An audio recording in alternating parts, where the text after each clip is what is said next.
Let's all rise for the reading of God's wonderful and holy word.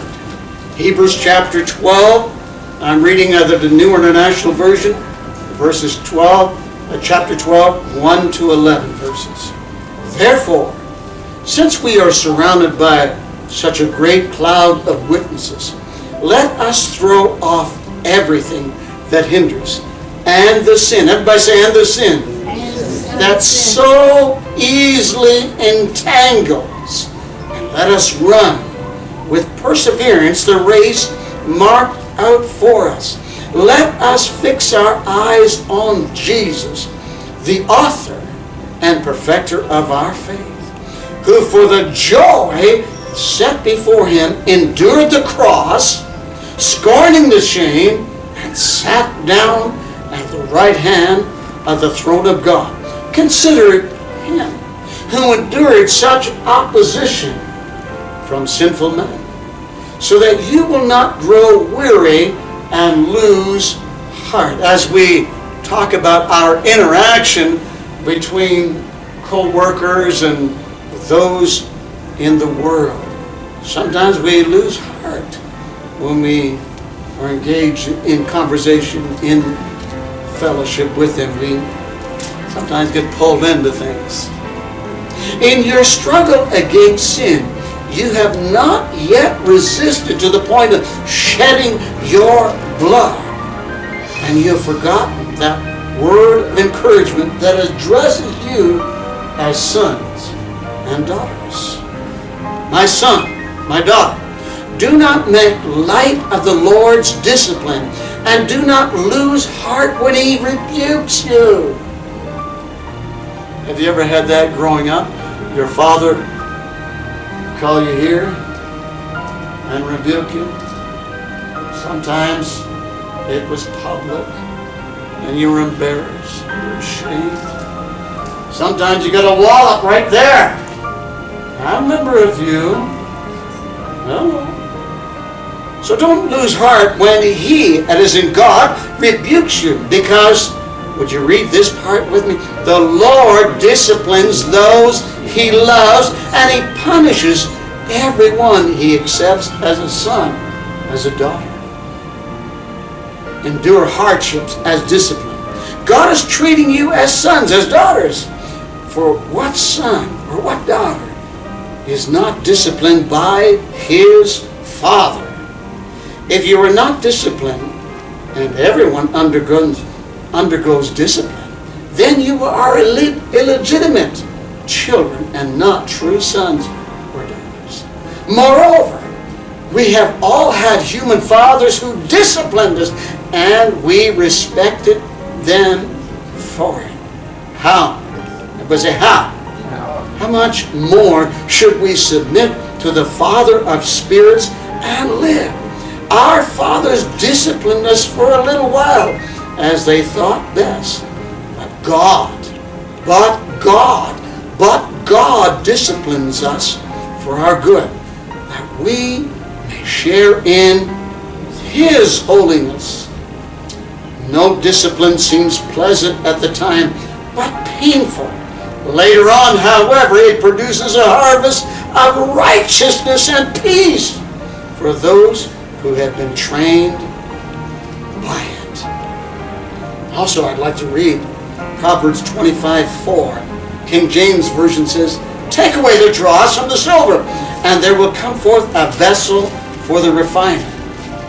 In the New International Revised, it says, remove the scum from the silver. That's pretty harsh, isn't it? Remove the scum from the silver, and the master worker can make something. NIV says, remove the dross from the silver, and a silversmith can produce a vessel. See all those rings and jewelry and all of that cutlery that's made out of silver? It goes through a refining process. It goes through a tough process to get all the, those qualities, impurities out of it. And one more verse. Isaiah 125 in the New Living Translation. I will raise my fist against you. I will melt you down and skim off your slag.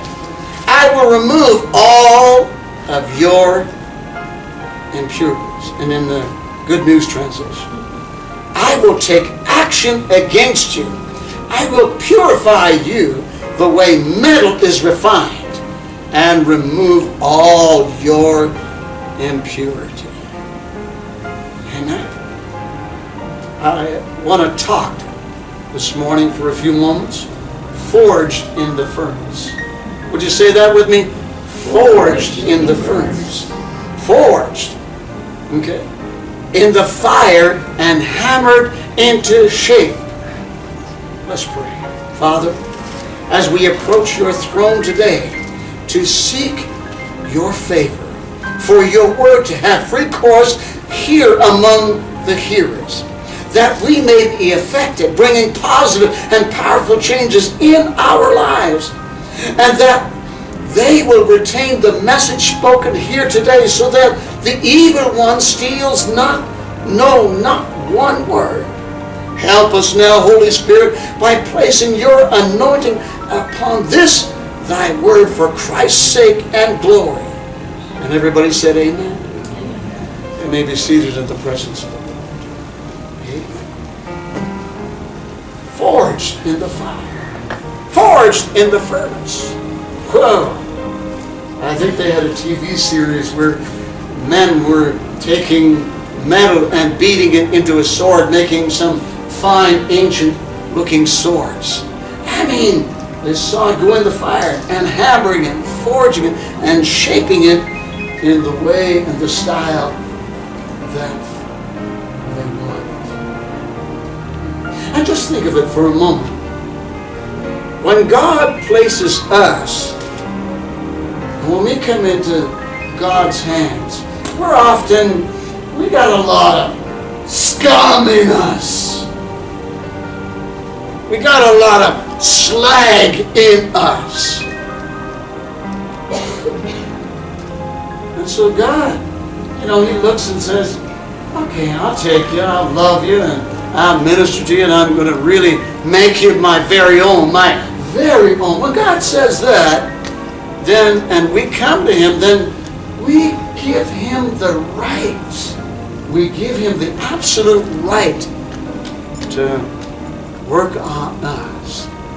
There used to be a saying, I don't know how it is today, but please be patient with me. God's not finished with me yet. Have you ever heard that? Have you ever heard somebody say, I'm a work in progress? Have you heard that as well? When Jesus was led of the Spirit, He was led of the Spirit. When He got baptized there by John and the Spirit of God fell upon Him, He was led, at that immediate moment, He was led by the Spirit into the wilderness to be tested. Whoa. God's own Son went through the process, not for Himself, but for us, to show us the way of God more perfectly. He Himself endured hardships, as we read in our readings a few minutes ago. And we take the number 40. Everybody say 40. Now you know what that means, because I've thundered it out a number of times. It's the number of probation, of testing, of trying. Now, I've walked with the Lord some 45 years, there's about. And I must say, there's no life like it. And on this journey, God has worked on me again and again. Just when I thought I was perfect, just when you thought you got the perfect pastor, God just throws this pastor again into the furnace. Oh, I'm in there, and I'm saying, hey God, I don't swear, I don't get drunk, and I don't run around and do the hoochie-coochie-coo with the others that do. I don't do that. And we think just because we have come certain stages in our life that God should maybe pull back His hand, pull back and say, Hey, leave Ronnie alone for a bit, you know. And he says, no, you're mine now. I am responsible for making you, a man, a woman of God. So he has been given the right to throw us in the furnace again and again and again. Somebody say it's getting hot in here. Oh, yes. Someone say it's getting hot in here. You know, when Jesus finished that trial, when he came out from that trial, the Bible says the devil left him for a season.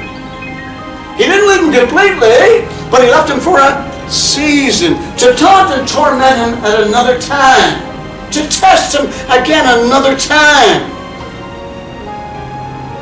See, the devil doesn't always hang at your door and my door, because he works on areas, and he's doing that cleaning up and throw you in the fire, and then of course he says, oh, I can't get through to that Ron. I can't make him swear. I can't make him cuss. I can't get him to blow his stack like he used to. No, I can't. So he goes away. And he comes back at a more appropriate season, and maybe he will tempt me with other things, the things of the world, lust or something. You see, they're all in the process of being shaped and molded into the image of God. Wow. So it is a process that he continues as long, everybody say as long as you're on the planet. What we don't understand is when we get saved, we are instantaneous. Everybody say instantaneously. Instantaneously we are sanctified. That means that we're instantaneously made holy, instantaneously made pure and righteous. Everybody say but. Oh, there's always a but. There's always a but behind something that God has. We are being. Everybody say being. But we are being. But we are being. Just a trick on the words there, eh? But we are being made holy. We're being sanctified. So then sometimes we think, well, I got it all together, and then we realize, trip down the week, Thursday, Friday, we're doing good till Wednesday, and then something happens on Friday, Thursday, Friday. Hello.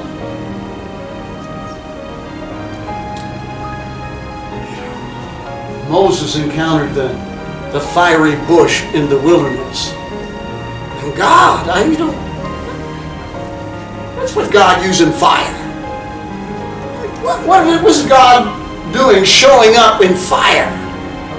Remember Moses? At 40 years old, he kills a guy and he runs off into the desert. And he thought he was at the pinnacle of his fame, the pinnacle of his ministry. I can handle this. I can be God's general and I can deliver Israel. Then he ends up, someone accosts him and says, you're going to kill us like you did that Egyptian? And he's out of there like Jack the Bear. He's in the wilderness. Have you wondered what those wilderness experiences are for? Yeah. To exhaust your strength. To exhaust your own personal power. And then God shows up on a burning bush and says, Moses! Oh, I must look at this wondrous sight. And there's God showing up in the fire. Showing up in the fire.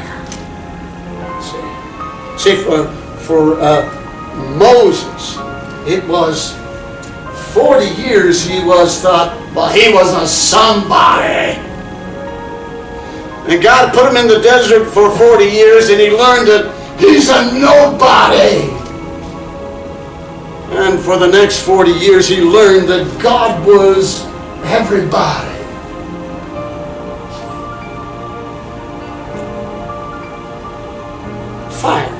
In the Greek, it's fur. It's used besides its ordinary natural significance of the holiness of God. Other than its natural usage, it is used to depict the holiness of God, which consumes all that is inconsistent with it. And it's symbolic of which tries the faith of the saints, producing what will glorify. One way or another, you're going to end up glorifying God. Your whole life is going to be a glory. It's going to be a picture of glorifying God. In Hebrews chapter 12, 28 and 29 says, therefore, since we are receiving a kingdom that cannot be shaken, let us be thankful and so worship God acceptably with reverence and awe. For our God, everybody say it with me, for our God is a consuming fire. For our God is a consuming fire. Years ago, we were living in, I think it was Calgary, and we drove back and forth a few times to visit family in Toronto. And so we used to go the Ontario route until later on we discovered going through North and South Dakota and upper Wisconsin and then Michigan and going, and we came across this bridge, the Mackinac Bridge. Wow! And it goes right across to Mackinac City. This bridge is 5 miles long. Whoa! I wonder, you think that some people are a little scared to get on some bridges. You see these bridges, they move, I mean, I looked at this bridge with ice below it, ships passing through it underneath because it's high. And you look and say, 5 miles across of steel and concrete? Woo! Can I trust it? Can I trust it? Now, just like anything else, steel comes in different qualities. Are you hearing me? We've heard of a number of years and buildings collapse because the steel in it was inferior. They put inferior products to build a building, and you would think it would hold up. The Japanese are experts when it comes to, earthquakes. They build their buildings with the best of materials because they want it to stand in the face of earthquakes. And so this bridge, it gets steel that's tried, tested, and true. Hello? I mean, you pick up some of your appliances today and, you open the stove drawer in there and you think, whoa, that's not very strong. That's pretty inferior material. I remember, in the 50s when you're driving a car, man, there was no plastic on it, or very little. I remember steel. When it was coming down the road, it was a barreling, a bucket of bullets, bolts with steel. It hit you, man. You're going someplace. But today, they got a lot of plastic on the cars, and they even say that some of the bumpers there, you hit something and they have the ability to pop back in place. For me, I like the steel better, I'm just saying, But if we're going to trust that bridge, we must realize that the men that built it had used steel and it was tried and tested. James 1, chapter 1, verses 2 to 4 says, consider it pure joy, my brothers, whenever you face trials of many kinds, because you know that bridge. There are all kinds of weather patterns that come across that bridge. I mean, raging winds, raging storms, ice storms. I mean, I saw the pictures of the bridge there with ice buckled up all around it, yet it was standing strong. The cars and the trucks, the traffic going across there had no problem. There was not a worry in one driver or one person walking across that highway, that bridge there, 5 miles, because they knew that the steel used in it, the concrete in it, is true. So, consider it pure joy, my brothers, whenever you face trials of many kinds, because you know that the testing of your faith develops perseverance.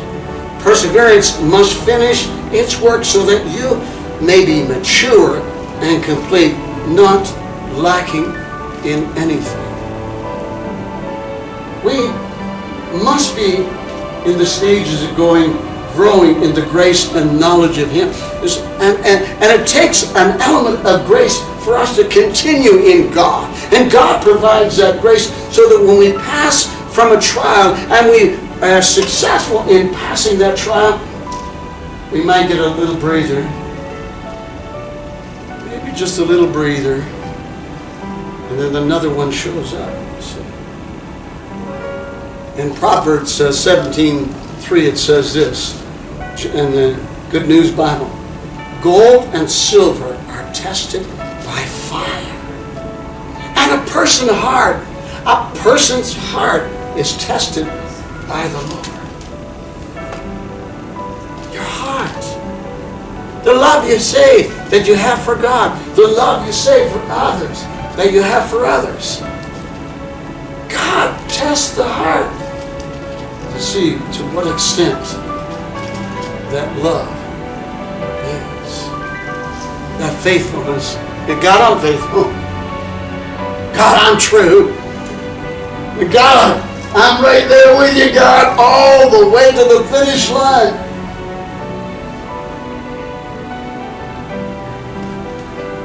Are you hearing me? A person's heart is tested by fire. Huh? It's tested by fire. And the Lord is appropriating the fire.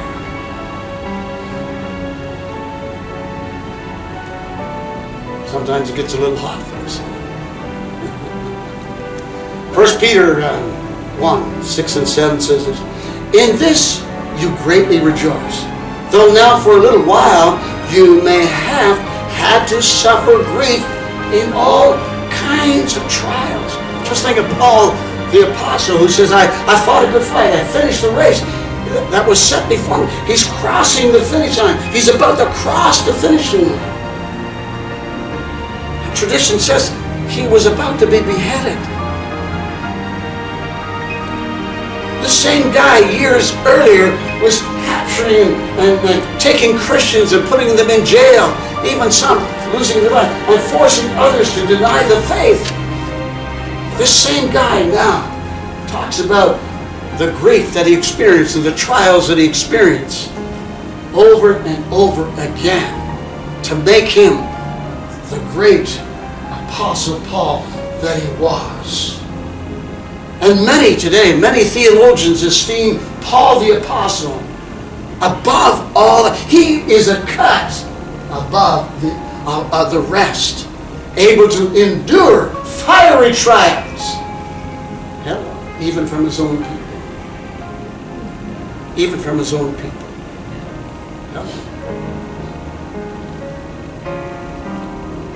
Let me read that again. In this you greatly rejoice, though now for a little while you may have had to suffer grief in all kinds of trials.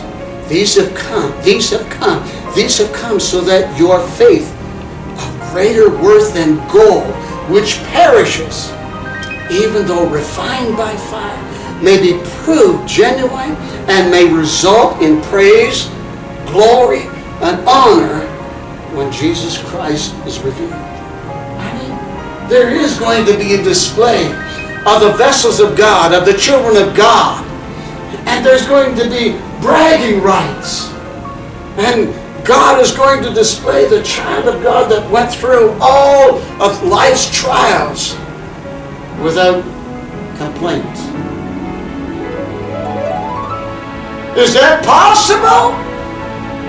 Well, it is a process. It's the proving of gold. The proving of gold. You know, when they refine gold, and it's, you know, they put it all together in a brick or in bullion. It's pure. There's a stamp that goes on it from the mint, and it says that it's 99. Generally, it's 99.9% pure. God stamps upon us 100% pure because of His Son Jesus. 2 Peter 1:3-11 says this. His divine power has given us everything we need for life and godliness through our knowledge of Him who called us by His own glory and goodness. Through these, He has given us a very great and precious promises, so that through them we may participate in the divine nature and escape the corruption in the world caused by evil desires. Whether you think it or not, whether you are aware of it or not, what I just read says that you have the divine nature flowing through your life. Have you ever thought about that? God simply imparts this, the divine nature of Jesus Christ. Now when you think about that in living in the beyond, you already have qualities to live in that sphere, in that supernatural, in that beyond world, in that other world. You already have it. So therefore, you know, you can sit there and either look at your failures, your shortcomings, and get drawn down, or you can begin to get built up realizing that you have the divine nature of Christ in you already. It has been imparted. Again, you're instantaneously sanctified or made whole, given that divine nature, instantaneously. But He's also, it's a process. And we are progressing from day to day. Hello. For this reason, make every effort to add to your faith goodness, and to goodness knowledge, and to knowledge self-control, and to self-control perseverance, and to perseverance godliness, and to godliness brotherly kindness, and to brotherly kindness love. For if you possess these qualities in increasing measure, they will keep you from being ineffective and unproductive in your knowledge of our Lord Jesus Christ. Right? It starts out little, you know, and it grows and grows and grows. And God begins to see the divine nature so evident in you, so real in you. And you haven't seen somebody for some a length of time where they encounter you and they're mad, glad, or sad, you know, and they come around you and they try to affect you and bring you down, and you're in control. Because you've allowed the divine nature to work through you. And you calm them down. You bring them up to your level. And they leave your presence saying, wow, how did that happen? It's because the divine nature so effectively worked through you.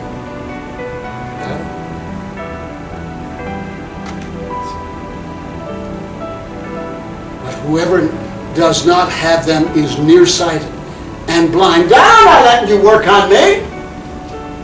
I like my hate. like my lust. Back off, God.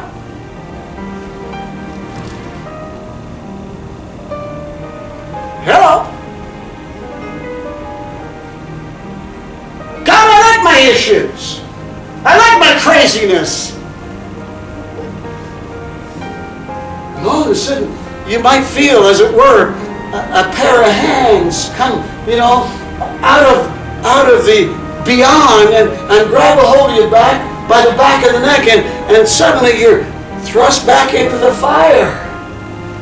Oh. Ah. Oh. Ouch. But whoever does not have them is nearsighted and blind, forgetting that they have been cleansed from their past sins. Therefore, my brothers and sisters, make every effort to confirm, your calling and election. For if you do these things, you will never stumble, and you will receive a rich welcome into the eternal kingdom of our Lord and Savior Jesus Christ. God looks and He sees you, as He looks at you, and you're being conformed to that image, and He confirms it, in you, and He says, well, that's my son. That's my son. That's my daughter. And you see the angels in heaven elbowing one another. Wow, look at him. Look at her. Do they not look the spitting image of the Christ in nature? See, what's natural here doesn't exist there. What exists there is the super. And God is placing upon you the supernatural qualities of Christ. Day by day, you're looking more and more like. You ever see a child, a boy, a girl, and they watch him and say, oh, he's got his mom's blue eyes. Oh, he's got his dad's little nose, And as they grow, you begin to see the features more and more evidently. And the people meet him or they meet her and says, oh, he looks like a wise man. He looks like a wise, My niece, a few months back ago, she saw my picture on Facebook, and she says, "There's Granddad. That's my Granddad. That's my Granddad. That's my grandfather." I think I have some features of my dad, but the point being is you're taking on a likeness of eternal likeness. More and more, you're looking like Jesus.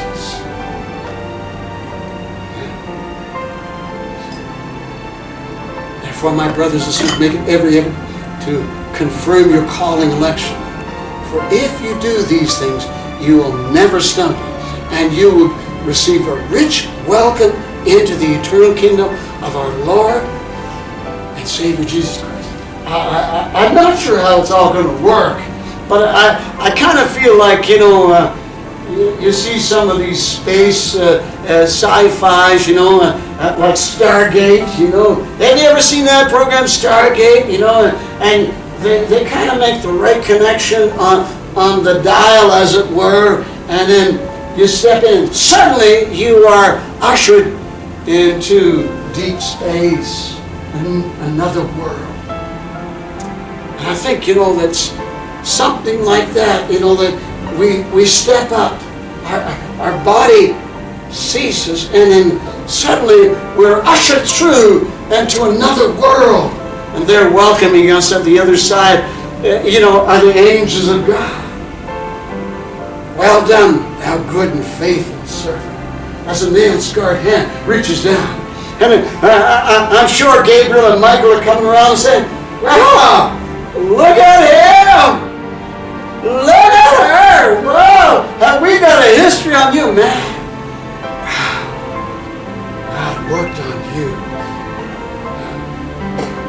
Job says this. But he knows, everybody said that. But he knows the way that I take.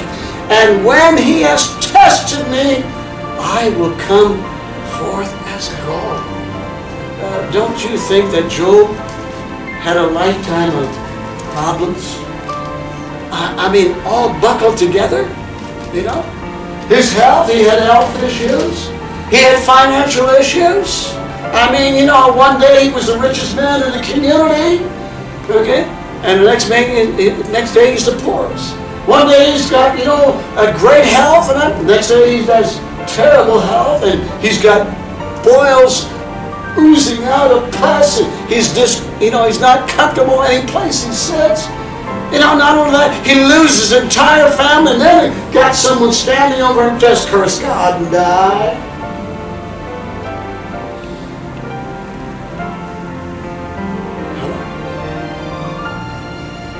In the midst of it, he says this. But he knows the way that I take. And when he has tested me, I will come forth as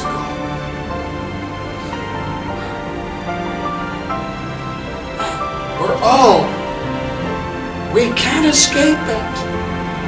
Because we got too much, you know, that rugged ore, too much slag, too much, as I read into one version here today, too much scum, you know, too many impurities. God knows the way I'm going. You know, even you, I think this is very interesting. You've got to hang with me for a moment. I think it's just remarkable, but, you know, God knows the way I'm going, so he directs us for future use and battles. In 1 Kings 17, it talks about Elijah. Remember that great prophet? Remember that great prophet?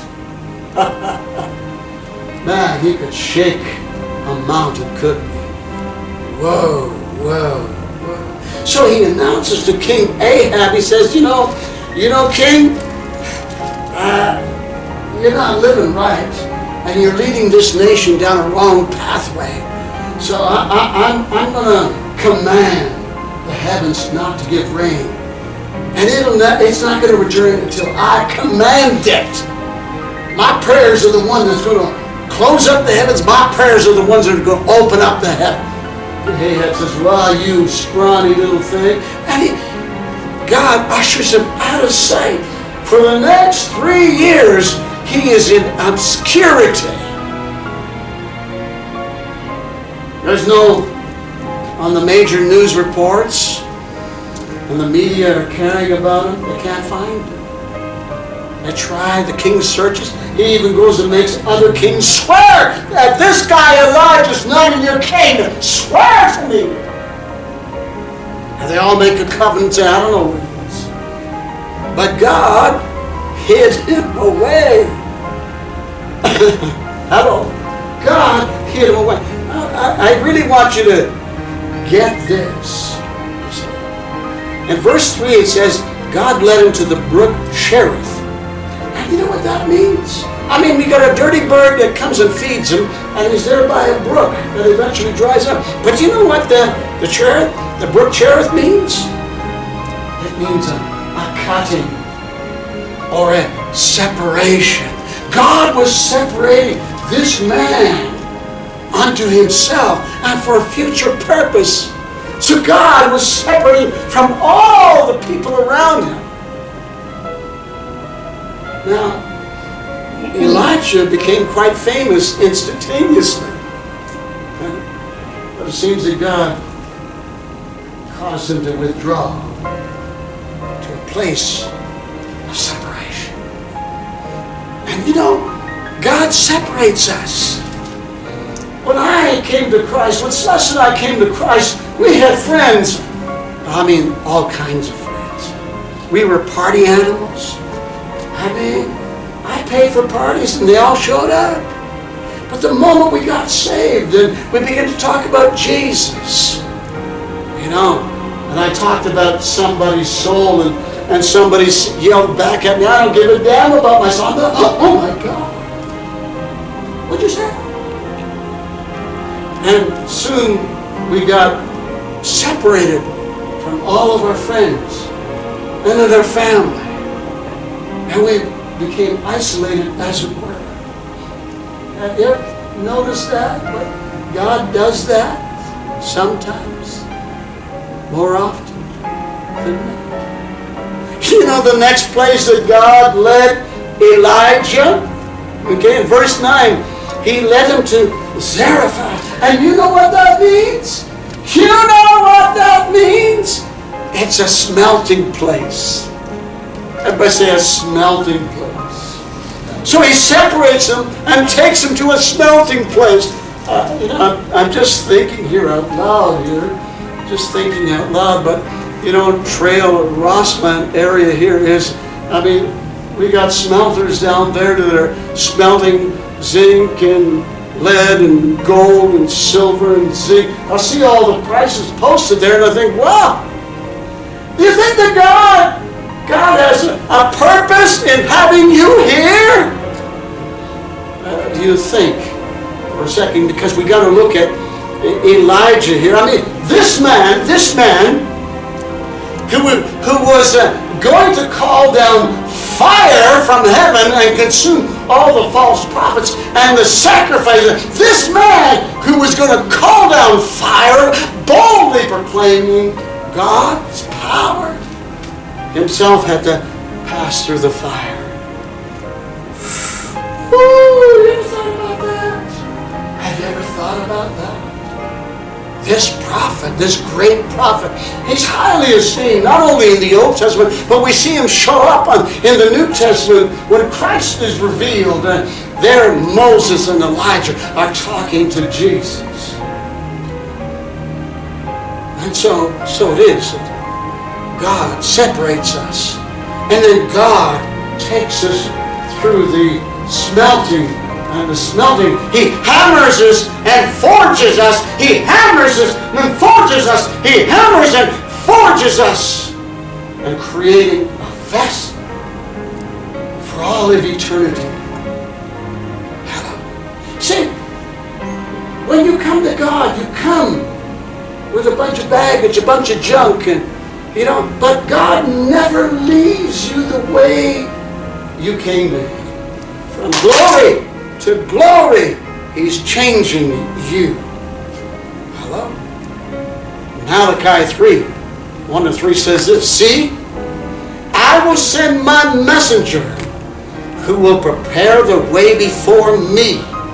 Then suddenly the Lord you are seeking will come to His temple. The messenger of the covenant whom you desire will come, says the Lord God. Who was that man that was going to announce the coming of the Lord? The same man that stood over the Jordan. The same man that baptized the Lord Jesus. The same man was Elijah, who saw the Spirit descending upon the Son of God. If you can believe that John the Baptist, Jesus says, he is Elijah, or he carries the mantle of Elijah. But who can endure the day of His coming? Who can stand when He appears? For He will be like a refiner's fire or a launderer's soul. He will sit as a refiner, purifier of silver. He will purify the Levites and refine them like gold. And so I am told, I've never refined any metal of any sort. When I was in high school, we played with Bunsen burners and melted a few things, and more often than not, we were kids that out of hand, just testing how far the propane torches, the Bunsen burners would blow out. But I am told that when the silversmith refines silver, when he can see a perfect reflection of himself in the silver, the pure silver, then he knows that it has been purified. And so it is with God when He begins to see the likeness of Christ in us. When He sees those qualities, the purity, then He says, Michael, come over here. Gabe, come on over here. Hey, host of angels, come here. Look at him. Look at her. You see, he's the spin image.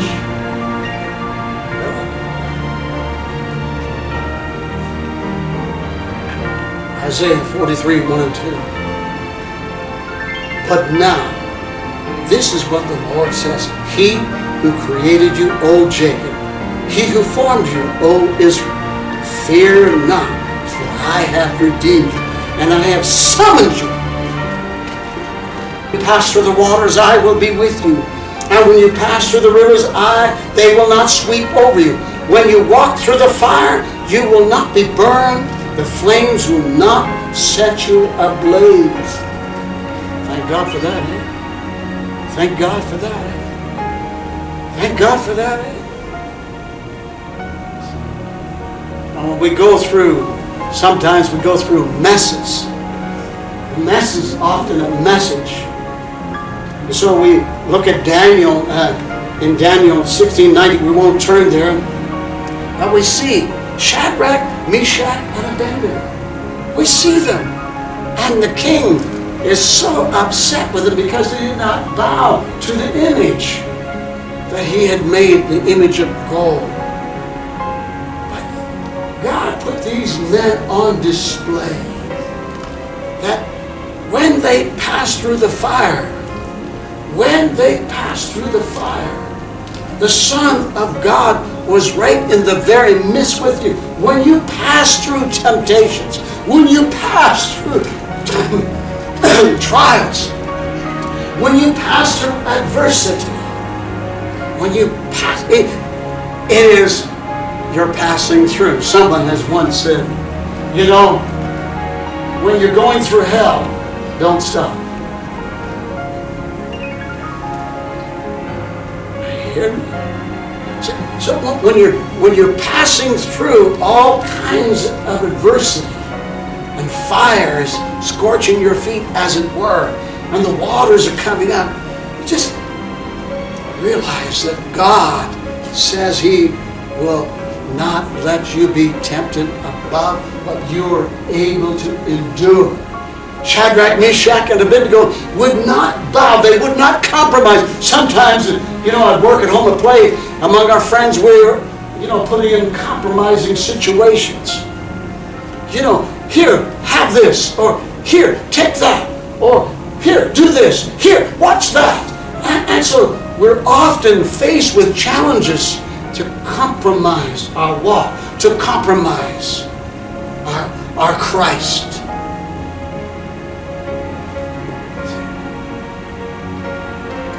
But Shadrach, Meshach, and Abednego says, we're not bound to the pressures of compromise. We refuse to bow to the pressures of compromise. We refuse. Why? Because he says, when he has tried me, I shall come forth as gold. And so the king sets the furnace 7 times hotter, and what happens? They throw them in. The soldiers around get burned to death. And inside the furnace there are 3 guys. No, there's not 3 guys. There's 4. There's a 4th man. And he looks like he's one such as the Son of God. And the king looks. He's going and he's looking. Wow! Come on out, Shadrach, Meshach, and Abednego. Wow! And everybody comes up to the dignitaries. Come on. They don't even smell the smoke. The smell of smoke on them.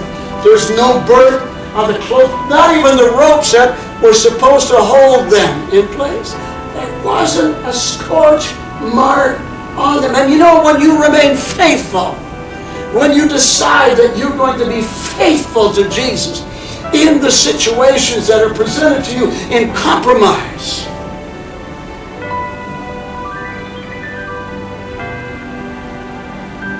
you come out, and there he is, one such as the Son of God, standing with you in closing.